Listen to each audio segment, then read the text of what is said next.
Cumprimento a igreja com a paz do Senhor, amém? Convido a igreja a abrir a palavra de Deus em Mateus capítulo 3. Hoje nós vamos fazer uma mensagem, uma reflexão, um estudo, uma mensagem sobre João Batista, amém? E de antemão já vou dizer já o objetivo dessa mensagem, é que a gente vai aprender aqui hoje que João Batista, ele é uma tipologia da igreja. Os irmãos sabem o que é tipologia, né? Não? Tipologia é aquilo que faz uma referência. Por exemplo, a tipologia, os animais, quando eles eram sacrificados no Antigo Testamento, aquilo era uma tipologia do sacrifício de Jesus. Jesus era o Cordeiro de Deus que tira o pecado do mundo. Então, já era uma tipologia, se chama tipologia bíblica. Quando Moisés levantou a serpente no deserto, e as pessoas que eram mordidas pelas cobras venenosas, olhavam para aquela serpente de bronze e eram curadas, aquilo era uma tipologia. Elas eram salvas porque olhavam para a serpente de bronze. Mas Jesus foi levantado na cruz, né? Ele mesmo disse, assim como a serpente foi levantada no deserto, assim importa que o Filho do Homem seja levantado, para todo aquele que nele crê tenha vida eterna. Então, tipologia é isso, é uma simbologia, algo que faz lembrar, que faz uma referência do Antigo Testamento no Novo. Mas aqui, João Batista, eu entendo ele como uma tipologia da igreja. Por quê? Porque João Batista, nós vamos ler aqui em Mateus capítulo 3, e depois em João capítulo 1, João Batista, ele veio para preparar o caminho do Senhor. Ele falou, olha, vem um que é maior do que eu, de quem eu não sou digno de desatar as correias da sandália, e ele é o Cordeiro de Deus que tira o pecado do mundo. Então João Batista, ele começou a preparar o povo para a vinda de Jesus, e ele tinha uma mensagem: arrependei-vos. Aí João batizava, né, o batismo de arrependimento, e hoje a igreja também tem uma mensagem, que Jesus vem também. Assim como João Batista falava, olha, virá um após mim, hoje a igreja também fala que Jesus voltará. E hoje a igreja também tem uma mensagem, como João Batista tinha uma mensagem, hoje a igreja também tem uma mensagem de salvação, uma mensagem de arrependimento. Então, eu entendo que João Batista é como se fosse uma tipologia da igreja, como se ele trouxesse uma simbologia, não uma ideia, assim como João Batista exerceu aquele ministério, preparando aquele mundo para receber Jesus, assim hoje nós estamos também preparando o mundo para a volta de Jesus. Ainda que a pessoa não creia, mas se está ouvindo, até no carnaval teve um negócio disso aí, os irmãos viram, né? O negócio de Apocalipse, de que Jesus voltará. Então, quer dizer, está sendo falado, irmãos, a palavra de Deus está sendo pregada, amém? Mas vamos concentrar aqui na mensagem, Mateus capítulo 3, os irmãos já abriram? Está escrito assim: naqueles dias apareceu João Batista pregando no deserto da Judéia e dizia, arrependei-vos porque está próximo o reino dos céus. Porque este é o referido por intermédio do profeta Isaías, voz do que clama no deserto, preparai o caminho do Senhor e endireitai as suas veredas. Usava João vestes e pelos de camelo e um cinto de couro, a sua alimentação eram gafanhotos e mel silvestre. Então saíam a ter com ele de Jerusalém, toda a Judéia e toda a circunvizinhança do Jordão, e eram por ele batizados no rio Jordão, confessando os seus pecados. Vendo ele, porém, que muitos fariseus e saduceus vinham ao batismo, disse-lhes, raça de víboras, quem vos induziu a fugir da ira vindoura? Produzi, pois, fruto dignos de arrependimento. E não comeceis a dizer entre vós mesmos, temos por pai Abraão, porque eu vos afirmo que destas pedras Deus pode suscitar filhos a Abraão. Já está posto o machado à raiz das árvores. Toda árvore, pois, que não produz bom fruto, é cortada e lançada ao fogo. Eu vos batizo com água para arrependimento, mas aquele que vem depois de mim é mais poderoso do que eu, cujas sandálias não sou digno de levar. Ele vos batizará com o Espírito Santo e com fogo. A sua pá ele a tem na mão, e limpará completamente a sua eira. Recolherá o seu trigo no celeiro, mas queimará a palha em fogo inextinguível. Os irmãos podem ficar com a Bíblia aberta nesse texto, que nós vamos passear nele, amém? Naqueles dias apareceu João Batista pregando no deserto da Judéia. É muito interessante, irmãos, quando a gente fala naqueles dias apareceu João Batista. Esse naqueles dias, ele tem um significado muito interessante, porque entre o Antigo Testamento e o Novo Testamento, tem um período de 400 anos, chamado de o silêncio de Deus. É um período intertestamentário, ou um período entre testamentos, e nesses 400 anos, entre o Antigo e o Novo Testamento, esses 400 anos chamados de o silêncio de Deus, porque Deus ele não usou profeta durante esse período, e muitas coisas aconteceram durante esses 400 anos, seria outra pregação, mas então depois de 400 anos, aquele silêncio de Deus, um determinado dia aparece João Batista quebrando o silêncio de Deus, falando que viria um mais poderoso do que ele, e ele saiu pregando no deserto da Judéia, e ele dizia: arrependei-vos, porque está próximo o reino dos céus. Lá em Lucas nós sabemos que Isabel, ela estava grávida de 6 meses, quando Maria foi concebida pelo Espírito Santo, e quando Maria visitou Isabel, o neném de Isabel, que era João Batista, estremeceu por dentro, né? Dizem que foi ali que ele foi batizado com o Espírito Santo, mas ele sentiu a presença ali, a Isabel sentiu a presença, porque Maria estava grávida de Jesus, e João Batista e Jesus, eles eram primos, né? Lá em Lucas a gente vê a história de como João Batista nasceu. Então ali, enquanto Jesus ele não estava ainda se revelando, ele estava a ponto de se revelar, a Bíblia diz que Jesus tinha quase 30 anos, quando ele começou o seu ministério, porque na cultura dos judeus, a maioridade era mais ou menos por essa proximidade dos 30 anos, e ali João Batista, um pouco mais velho, né? 6 meses mais velho que Jesus, ele já começou a pregar e a trazer a mensagem de que Jesus viria, de que viria alguém mais poderoso do que ele, porque João Batista ele veio com autoridade, ele veio com poder na palavra dele, ele tinha uma pregação dura, uma pregação forte, porque agora ele estava quebrando toda aquela religiosidade da época. Aquela época o povo estava preso em religiosidades, em sacrifícios, em tantas coisas, mas Deus já não estava mais se agradando daquilo. No versículo 3 diz: porque esse é o referido por intermédio do profeta Isaías: vós do que clamam no deserto, preparai o caminho do Senhor, endireitai as suas veredas. Malaquias também profetizou sobre a vinda de João Batista: eis que eu envio o meu mensageiro, que preparará o caminho diante de mim. Malaquias capítulo 3, versículo 1. Eis que eu envio o meu mensageiro, que preparará o caminho diante de mim. Essa profecia se refere a João Batista, e essa aqui de Isaías também, quando fala que ele preparai o caminho do Senhor, endireitai as suas veredas, vós do que clama no deserto. Porque João Batista andava pelos desertos, era lá que ele habitava.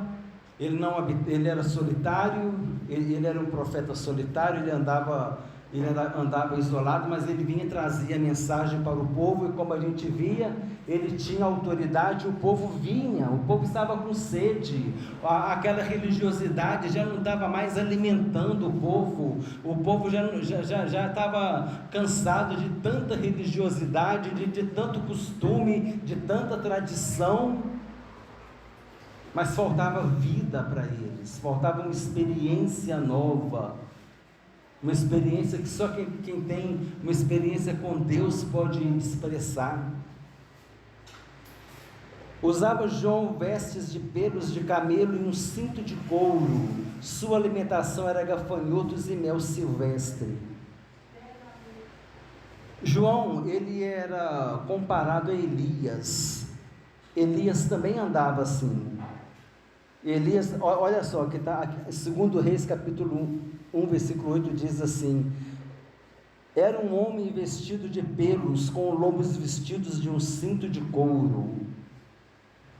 Então naquela época os profetas andavam desse jeito, usavam couro. Então quer dizer, o João Batista estava resgatando o quê? Um costume lá do Antigo Testamento. Por quê? Porque era a identidade dele, de que ele era um profeta. Então saíram a ter com ele Jerusalém, toda a Judéia e toda a circunvizinhança do Jordão, e eram por ele batizados no rio Jordão, confessando os seus pecados. João Batista trazia a mensagem, batizava para o arrependimento, mas ele deixava claro: olha, virá após mim um que é mais poderoso do que eu. Estou só iniciando o trabalho, estou só preparando o terreno para ele chegar. Mas aqui, irmãos, olha só o que acontece. Quando a gente quer se dedicar à palavra de Deus, vai levar a palavra de Deus, a mensagem, a gente se depara com uma coisa que se chama religiosidade. Que infelizmente a religiosidade, os costumes religiosos, a prática religiosa, muitas vezes está tendo mais valor do que a palavra de Deus. E aqui João Batista começou a ter um problema, porque os fariseus enfrentavam a mensagem dele. Olha só: vendo ele, porém, que muitos fariseus e saduceus vinham ao batismo, eles vinham ao batismo, mas eles não vinham com arrependimento, eles não vinham com vontade de transformar a vida. Talvez eles viessem até com vontade só de investigar. Opa, vamos ver o que está acontecendo lá, vamos batizar lá, a gente vai batizar também, vamos ver o que vai acontecer, vamos investigar lá o que está acontecendo. Mas o Espírito Santo dava o discernimento para João Batista, e ele falava: raça de víboras, quem vos induziu a fugir da ira vindoura? Fica aí usando de aparência, fica vivendo uma vida de aparência, enquanto se tem que ter uma vida de sinceridade diante de Deus. Produzir, pois, frutos dignos de arrependimento. O que é o arrependimento? O arrependimento, ele pode ser traduzido como mudança de atitude. Muitas vezes a pessoa fala que as pessoas talvez possam confundir, dizendo que o arrependimento ele tem que vir com choro, né? Mas muitas vezes não. O arrependimento não tem nada a ver com choro. Você fazia algo de errado e não faz mais. Isso é arrependimento, é mudança de atitude. Então muitas vezes o que a pessoa precisa ter em relação a Deus é mudança de atitude, é o arrependimento por contrição. O salmista disse: um coração quebrantado e contrito o Senhor não desprezará. O que é esse contrito? Imagina aquele milho que está sendo moído para fazer o fubá, ou então o grão de café que está sendo moído para fazer o pó de café, né? Ou então o milho faz a canjiquinha, né? Então você vê, mas ele está sendo triturado, ele está sendo mudado. Então o arrependimento é isso. Por isso que fala contrição, a contrição nesse sentido, porque aquele grão ele vai ser vai ter uma contrição nele ali também, ele vai ser moído, ele vai ser destruído, ele vai ser transformado, e é isso que o arrependimento faz. O arrependimento por contrição, ele faz isso, ele traz uma mudança na vida da pessoa. Agora tem o arrependimento por atrição, uma é contrição, outra é atrição. A atrição, você lembra do atrito. O que é o atrito? O atrito é aquela coisa superficial, né? O arrependimento por atrição é aquele arrependimento superficial também. Muitas vezes vem até com choro, mas não é um arrependimento verdadeiro. Às vezes a criança faz isso, né? Você pega a criança fazendo a coisa errada, ela sabe que ela vai receber uma punição, ela chora.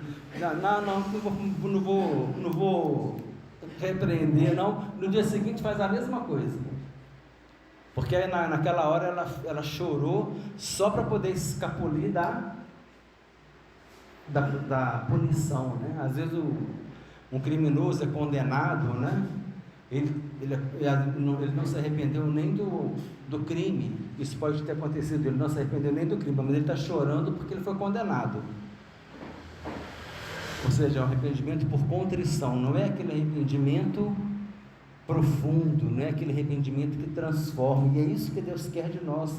Deus quer que a gente tenha um arrependimento verdadeiro, um arrependimento por contrição, um arrependimento profundo, não um arrependimento por atrição. E aqui João Batista estava simplesmente exortando os fariseus, porque eles estavam vindo com aquela roupagem, né? Não é nem roupagem física, não, mas aquela roupagem moral, aquela roupagem espiritual, mas uma roupagem religiosa. Não, eu sou fariseu, às vezes eu faço parte do sinédrio, não, eu sou da família tal, eu já sou do sinédrio há tantos anos.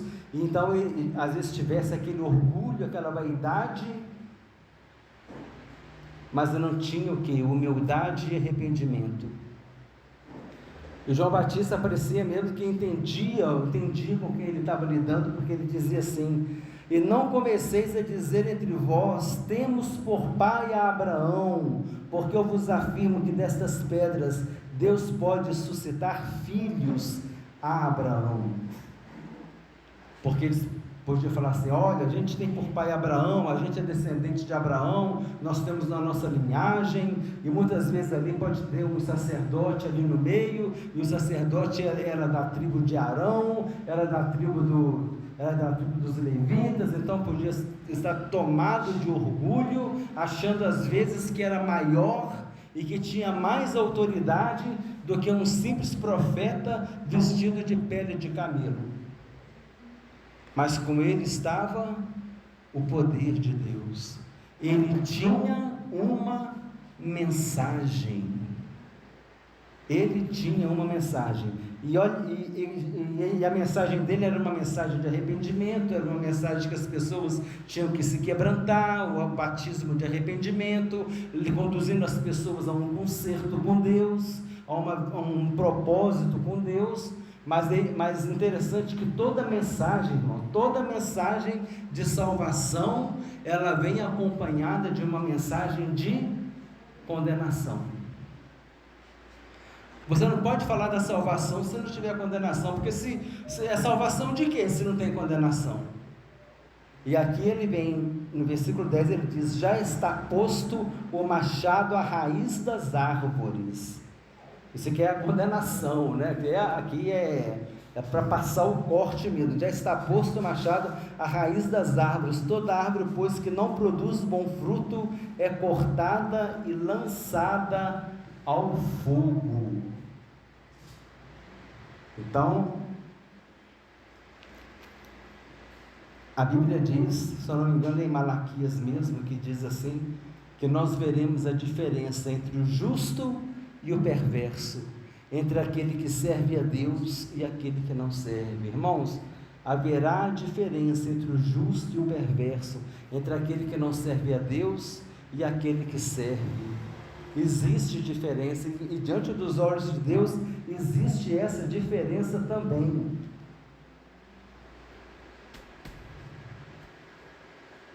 E é importante a gente fazer essa reflexão, porque a oportunidade é para todos.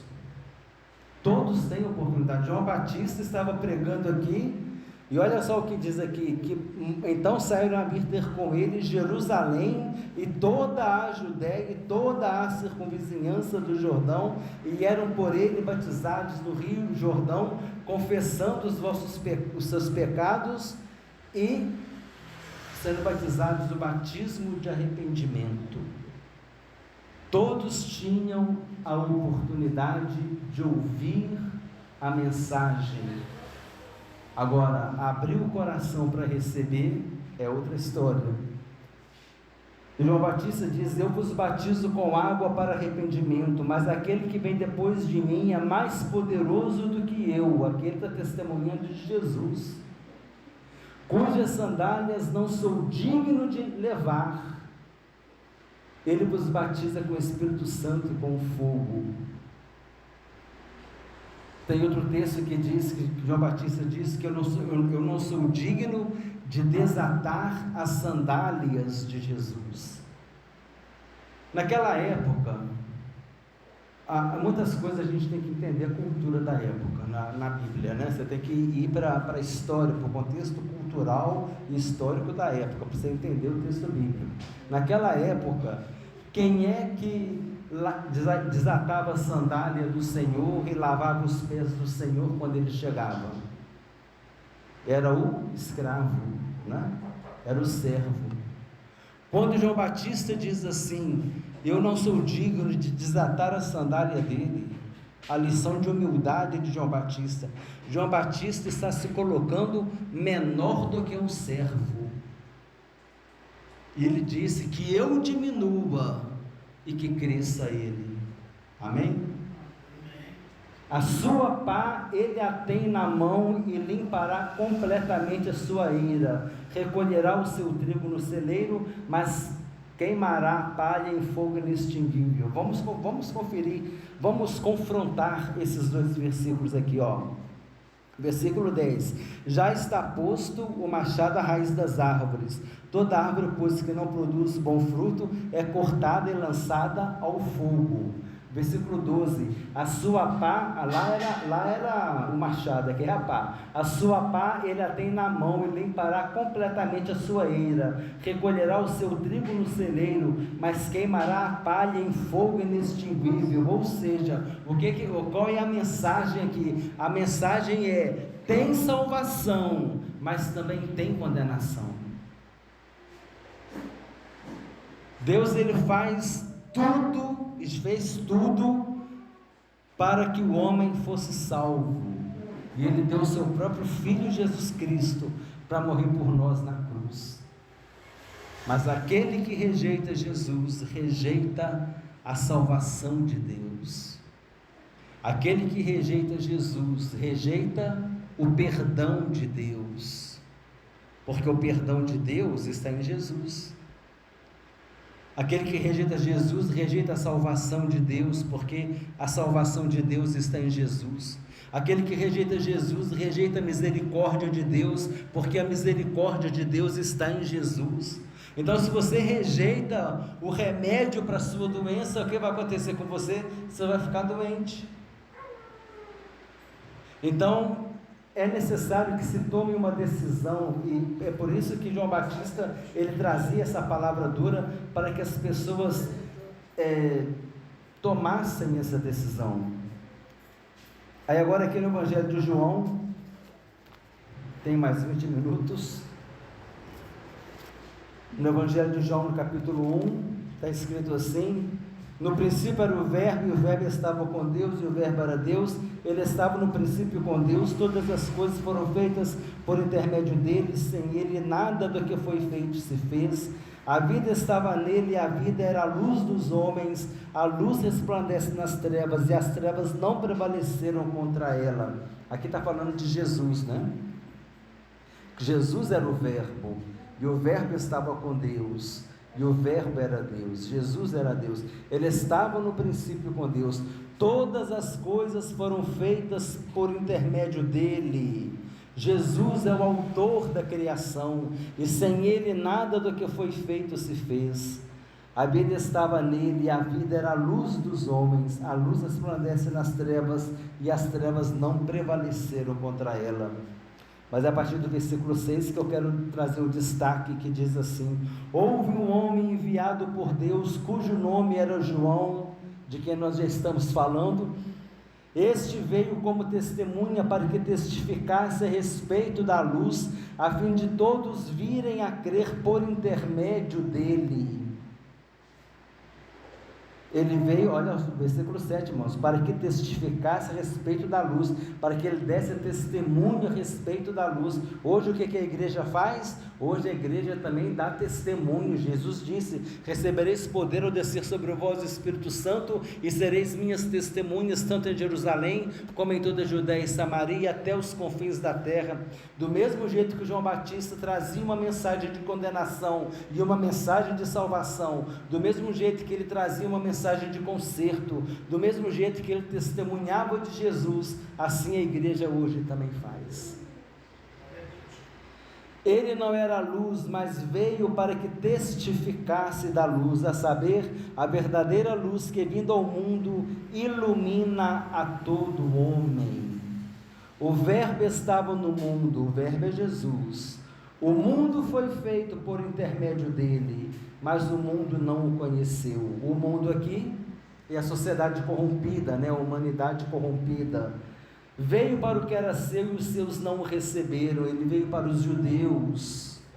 Versículo 11, Jesus veio para os judeus, mas os judeus não o receberam. Mas a todos quantos o receberam, deu-lhes o poder de serem feitos filhos de Deus, a saber, aos que creem no seu nome. Mas a todos quantos o receberam Jesus, deu-lhes o poder de serem feitos filhos de Deus, a saber, aos que creem no seu nome. Ou seja, para você ser filho de Deus, você tem que crer em Jesus. Aquele que não crê em Jesus não é filho de Deus, é criatura, mas é uma criatura que pode se tornar filho. Aqui em Gálatas capítulo 3, versículo 26, Gálatas capítulo 3, versículo 26 diz assim: pois todos vós sois filhos de Deus, mediante a fé em Cristo Jesus.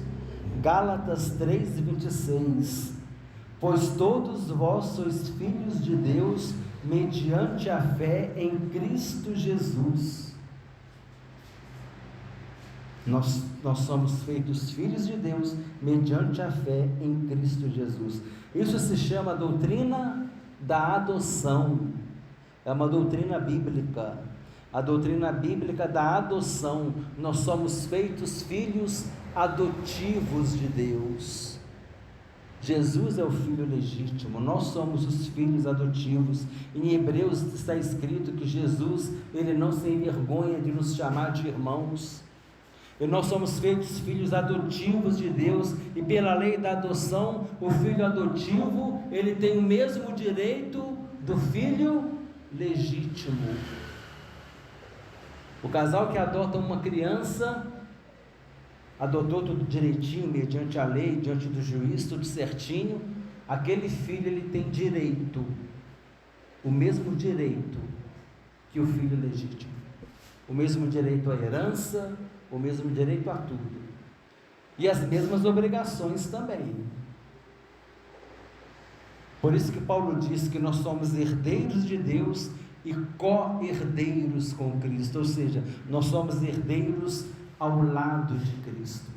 Tudo isso por causa da adoção. E a Bíblia diz lá em Gálatas mesmo, diz que nós recebemos o Espírito do seu Filho, nós recebemos o Espírito de adoção, pelo qual nós clamamos Abba, Pai. E olha só o mistério da coisa. Quando nós recebemos Jesus como nosso Senhor e nosso Salvador, nós recebemos quem? O Espírito Santo. E o Espírito Santo é o Espírito de adoção, e ali nós somos feitos filhos adotivos de Deus, com os mesmos direitos de Jesus. E tem gente A pessoa precisa entender que quando ela rejeita Jesus, ela está rejeitando a filiação divina. Isso é muito sério. Mas a todos quantos receberam Deus o poder de serem feitos filhos de Deus, a saber, os que creem no seu nome, aos quais não nasceram do sangue, nem da vontade da carne, nem da vontade do homem, mas de Deus. E o Verbo se fez carne e habitou entre nós, cheio de graça e de verdade, e vimos a sua glória, glória como do unigênito do Pai. No versículo 15 diz assim, aqui é o testemunho de João Batista. João testemunha a respeito dele e exclama: este é o de quem eu disse, o que vem depois de mim tem contudo a primazia, porquanto já existia antes de mim. Jesus, é claro, Jesus era o Verbo, ele estava com Deus, ele era Deus, tudo foi feito por meio dele, e sem ele nada do que foi feito se fez. E agora João Batista dá testemunho dele. João testemunha a respeito dele e exclama: esse é o de quem eu disse, o que vem depois de mim tem contudo a primazia, porquanto já existia antes de mim, porque todos nós temos recebido de sua plenitude e graça sobre graça, porque a lei foi dada por intermédio de Moisés, mas a graça e a verdade vieram por meio de Jesus Cristo. Ninguém jamais viu a Deus. O Deus unigênito que está no seio do Pai é quem o revelou. Em Hebreus está escrito que Jesus é a revelação exata do seu ser, é a expressão exata do seu ser. Jesus disse: Filipe, quem me vê a mim, vê o Pai. Olha que coisa maravilhosa. Ninguém jamais viu a Deus, o Deus unigênito que está no seio do Pai é quem o revelou. Este foi o testemunho de João, quando os judeus lhe enviaram de Jerusalém sacerdotes e levitas para lhe perguntarem: quem és tu? Eu não falei para os sacerdotes que chegavam com aquela pompa, né? Eu sou da linhagem de Arão, eu sou levita, revestido de religiosidade. E eles perguntaram: quem és tu? Ele confessou e não negou, ele confessou: eu não sou o Cristo. Então lhe perguntaram: quem é, pois? És tu Elias? Ele disse: não sou. És tu o profeta? Respondeu: não. Disseram-lhe, pois: declara-nos quem és, para que demos resposta àquele que nos enviaram. Que dizes a respeito de ti mesmo? Então ele respondeu: eu sou a voz do que clama no deserto, endireitai o caminho do Senhor, como disse o profeta Isaías, confirmando a profecia de Isaías. Ora, os que haviam sido enviados eram de entre os fariseus, e perguntaram-lhe então: por que batizas se não és o Cristo, nem Elias, nem o profeta? Respondeu-lhes João: eu batizo com água, mas no meio de vós está quem vós não conheceis, o qual vem após mim, do qual não sou digno de desatar-lhe as correias das sandálias. Estas coisas se passaram em Betânia, do outro lado do Jordão, onde João estava batizando. É porque tem duas cidades chamadas Betânia, né? Por isso que falou aqui, Betânia do outro lado do Jordão, para diferenciar da outra. Mas olha aqui o que o João Batista disse: não sou digno de desatar as correias das sandálias. Eles são de humildade. Por quê? Porque quem desatava a correia da sandália, quando o Senhor chegava, era o servo, era o empregado, era o escravo. João Batista se fez menor do que um escravo, se fez menor do que um servo. No dia seguinte, versículo 29, viu João a Jesus que vinha para ele e disse: eis o Cordeiro de Deus que tira o pecado do mundo. Agora João Batista revela para todo mundo que está ali quem é ele, quem é Jesus, que Jesus é o Cordeiro de Deus que tira o pecado do mundo. A tipologia bíblica. Eu já falei isso aqui, irmãos, porque o sacrifício daqueles cordeiros lá, os sacrifícios mosaicos, né? Mosaicos é de Moisés, os sacrifícios de Moisés, os sacrifícios mosaicos, eles eram sacrifícios para perdoar o pecado do povo de Israel. Mas aqui João Batista não diz: eis o Cordeiro de Deus que tira o pecado do povo de Israel. Ele disse: eis o Cordeiro de Deus que tira o pecado do mundo, mostrando que a salvação não era só para o povo de Israel, mas também para todo o mundo, para toda a humanidade, todos os povos, tribos, línguas e nações, todos aqueles que aceitarem Jesus Cristo como seu Senhor e seu Salvador, eles estarão salvos na presença de Deus e vão habitar para sempre com o Senhor no céu.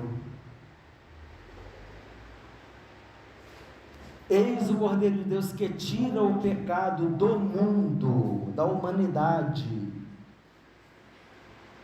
É este a favor de quem eu disse: após mim vem um varão que tem a primazia, porque já existia antes de mim. Eu mesmo não o conhecia, mas a fim de que ele fosse manifestado a Israel vim, por isso batizando com água. E João testemunhou dizendo: vi o Espírito descer do céu como pomba e pousar sobre ele. Eu não o conhecia. João já estava no deserto, já não devia ver Jesus há muito tempo, né, para poder falar que não o conhecia, porque eles eram primos. Aquele, porém, que me enviou batizar com água, me disse: aquele sobre quem vires descer e pousar o Espírito, esse é o que batiza com o Espírito Santo, pois eu de fato vi e tenho testificado que ele é o Filho de Deus. No dia seguinte, versículo 35, estava João outra vez na companhia de 2 dos seus discípulos, e vendo Jesus passar, disse: eis o Cordeiro de Deus. Esses 2 discípulos foram até Jesus e passaram a seguir a Jesus. Era André, o irmão de Simão Pedro, um dos 2 que tinha ouvido o testemunho de João e seguido Jesus. Aí o que o André fez? Versículo 41, ele achou primeiro o seu próprio irmão Simão, a quem disse: achamos o Messias, que quer dizer Cristo, e o levou a Jesus. Olhando Jesus para ele, disse: tu és Simão, filho de João, tu serás chamado Cefas, que quer dizer Pedro. Foi André que levou Simão até Jesus. Amém? Uma lição para nós: quando a gente tem uma experiência com Jesus, a gente vai levar as pessoas até Jesus também.